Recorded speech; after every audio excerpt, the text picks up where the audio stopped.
Bismillahirrahmanirrahim. Assalamualaikum warahmatullahi wabarakatuh. Selamat pagi teman-teman. Bagaimana kabarnya hari ini? Semoga senantiasa dalam rahmat dan kebaikan. Insya Allah pada pagi hari ini kita akan melanjutkan materi kita tematik IPS. Pada minggu yang telah lalu kita sudah mempelajari tentang perubahan sosial budaya ya dalam budaya di Indonesia di era modernisasi. Maka pada bagian yang kedua ini, kita akan membahas tentang dampak serta sikap dalam menghadapi perubahan sosial tersebut. Ya, sekarang kita akan membahas tentang dampak-dampak serta sikap apa yang harus kita lakukan dalam menghadapi perubahan itu ya, teman-teman. Baik, untuk mempersingkat waktu, kita masuk pada pembahasannya bahwa pada dampak perubahan sosial terhadap kehidupan bangsa di Indonesia itu tentu terbagi menjadi dua bagian, yaitu dampak positif dan dampak negatif. Segala aspek yang kita hadapi di dunia ini, teman-teman, pasti tidak terlepas dari dua hal ini. Ada positifnya, ada negatif, ada kelebihan, ada kekurangan. Itu yang harus diperhatikan.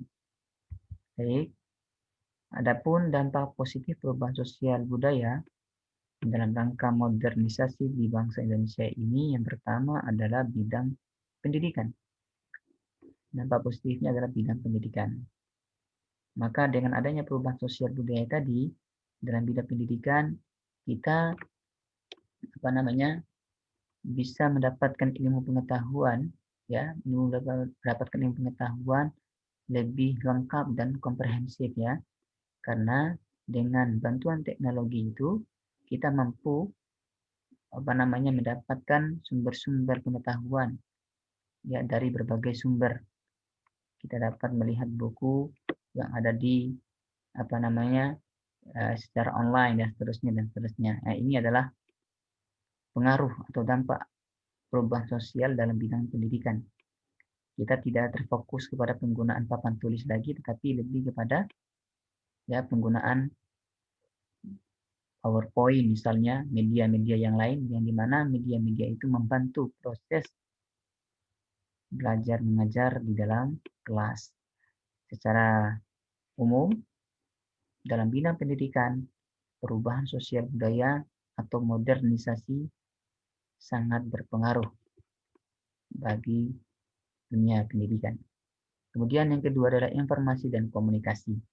Kita ketahui dengan kemajuan komunikasi dan informasi di era sekarang ini menjadikan kita lebih mudah berhubungan dengan siapapun yang ada di sekitar kita. Ya, kita bisa menghubungi saudara kita yang ada di daerah yang jauh dengan hanya menggunakan telepon, ya, dengan hanya menggunakan telepon, dengan menggunakan email, dengan menggunakan Facebook dan seterusnya. Itu merupakan informasi dan komunikasi yang ada saat ini. Semua itu merupakan perubahan sosial yang memberikan dampak positif bagi kita. Kemudian berikutnya, teman-teman, ada pada bidang transportasi. Dalam bidang transportasi, kita yang pada awalnya membutuhkan waktu berhari-hari dalam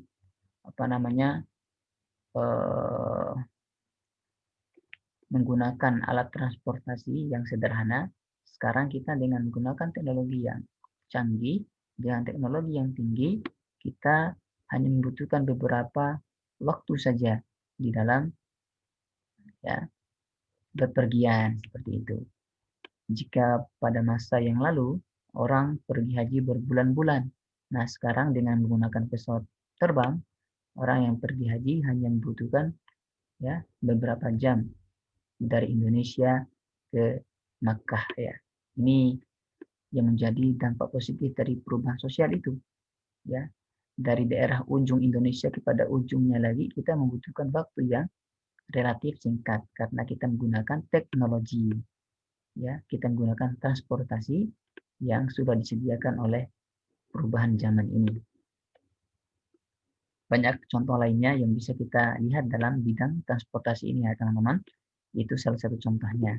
Kemudian di bidang teknologi produksi, kita ketahui bagaimana petani kita di dalam menggarap sawahnya ya hanya menggunakan sapi ya untuk membajak sawah. Nah, sekarang kita ketahui bagaimana petani-petani kita sudah menggunakan teknologi berupa traktor dan lain sebagainya. Banyak sekali sekarang teknologi yang sudah menggunakan teknologi yang canggih sehingga memberikan kemudahan bagi para menggunakan memberikan kemudahan kepada para petani dalam bertani, mulai dari awal bertani sampai kepada tahap pemanenan. Jadi teknologi memberikan kemudahan kepada para petani dengan adanya alat-alat yang digunakan tadi di zaman modern ini. Baik teman-teman, kita lanjutkan. Dampak berikutnya dalam bidang ini peran wanita pada masa perubahan sosial ini. Secara positif kita ketahui bahwa pada masa yang telah lalu wanita itu termarginalkan, artinya terpinggirkan. Dia tidak memiliki kesempatan untuk bekerja. Pekerjaannya hanya untuk di rumah, ya, memasak dan seterusnya dan seterusnya. Nah, sekarang dengan adanya perubahan sosial dan kemajuan teknologi, perempuan memiliki hak yang sama untuk bekerja di luar rumah dengan catatan mendapat ya persetujuan dari suaminya tentunya ya. Sebagai seorang wanita yang baik pasti harus meminta izin kepada suaminya. Nah, yang pasti peran wanita atau kesempatan wanita untuk bekerja menjadi wanita karir diberikan yang seluas-luasnya saat ini. Itu adalah salah satu perubahan sosial yang terjadi di Indonesia. Bagaimana presiden kita pernah ada wanita, yaitu Ibu Megawati Soekarno Putri ya. Kemudian menteri-menterinya sudah ada banyak yang menjadi dari kalangan wanita. Jadi ini merupakan perubahan sosial yang sangat luar biasa sekali. Kemudian ada gaya hidup. Gaya hidup dengan adanya modernisasi dan perubahan sosial ini mulai muncul gaya hidup sehat ya. Karena makanan saji yang ada akan dapat mengakibatkan kesehatan kita terganggu, maka kita harus menjaga kesehatan itu. Mulai menjaga kesehatan hidup kita dengan hidup yang sehat. Bersepeda bersama keluarga, olahraga pagi hari, CFD dan seterusnya itu merupakan salah satu dampak positif ya yang bisa kita lakukan dengan adanya perubahan sosial. Ya, baik teman-teman. Kemudian adapun dampak negatif dari perubahan sosial ini yaitu penurunan nilai moral bangsa. Ya, banyak di antara kita yang mulai luntur nilai luhur berbangsanya ya. Ketika diperintahkan orang tuanya, mereka malah menghardik dan melawan, ya, tidak mematuhi apa yang menjadi perintah dari orang tua, ya. Nilai moral itulah yang mulai luntur karena adanya perubahan sosial tadi. Entah karena melihat hal-hal yang tidak baik sehingga dia mengikutinya dan banyak hal lain yang menyebabkan seseorang itu memiliki moral yang tidak baik. Maka kita harus menghindari itu ya teman-teman. Kemudian ada perilaku kebarat-baratan, ya, westernisasi. Ya, perubahan kebarat-baratan ini banyak kali kita melihatnya di kehidupan kita ya. Memakai anting di kuping bagi laki-laki ya, memakai anting di hidung ya, rambut di warna bermacam-macam. Nah, itu adalah perilaku-perilaku yang dilakukan oleh orang barat yang kemudian diikuti dan dilakukan oleh orang-orang Indonesia. Nah, hal ini diakibatkan karena memang mereka tidak memiliki jati diri, sehingga mereka mencari jati dirinya dengan cara yang salah. Maka dalam hal ini teman-teman harus memiliki jati diri bangsa yang kuat, mental yang kuat, jiwa yang luar biasa sehingga perilaku-perilaku yang tidak baik ini dapat kita hindari. Kemudian meningkatnya kenakalan remaja. Dengan adanya perubahan sosial dan modernisasi, memungkinkan meningkatnya kenakalan remaja. Tawuran antar pelajar ya, tawuran antar pelajar seringkali kita lihat ya di antara remaja ya saat ini, bahkan saling bunuh-bunuh ya. Itu adalah salah satu faktor atau dampak yang menyebabkan rusaknya generasi kita saat ini. Kenakalan remaja. Kemudian ada kesenjangan ekonomi. Kesenjangan ekonomi. Dengan adanya perubahan sosial, ada yang siap untuk menerima perubahan itu, ada juga yang tidak siap untuk menerima perubahannya. Orang yang siap dalam menerima perubahan sosial, maka dia akan survive. Dia akan mampu bertahan, sehingga dengan segala kemampuannya dia mampu menjadi orang yang sejahtera, menjadi orang yang kaya. Sebaliknya, ada saudara-saudara kita yang tidak memiliki kemampuan untuk menerima menghadapi perubahan sosial. Akhirnya mereka tertinggal dan terpuruk menjadi orang yang tidak sejahtera. Nah, ini adalah dampak dari perubahan sosial itu. Bagi orang yang hebat secara mental dan kemampuan, maka dia akan menjadi orang yang hebat. Sedangkan dengan adanya perubahan sosial bagi orang yang tidak memiliki kemampuan dan tidak siap dengan perubahan, maka dia akan tertinggal. Maka dalam hal ini, teman-teman sebagai calon pemimpin masa depan harus mempersiapkan perubahan-perubahan itu, sehingga ketika ada perubahan-perubahan, teman-teman bisa menyesuaikan, tidak ditinggalkan oleh zaman. Karena ketika teman-teman ditinggalkan oleh zaman, maka teman-teman akan menjadi orang yang terpuruk, terbelakang, tidak sejahtera, dan seterusnya. Itu ya, harus diperhatikan dengan baik-baik. Baik, kita lanjutkan pada slide berikutnya ya teman-teman ya.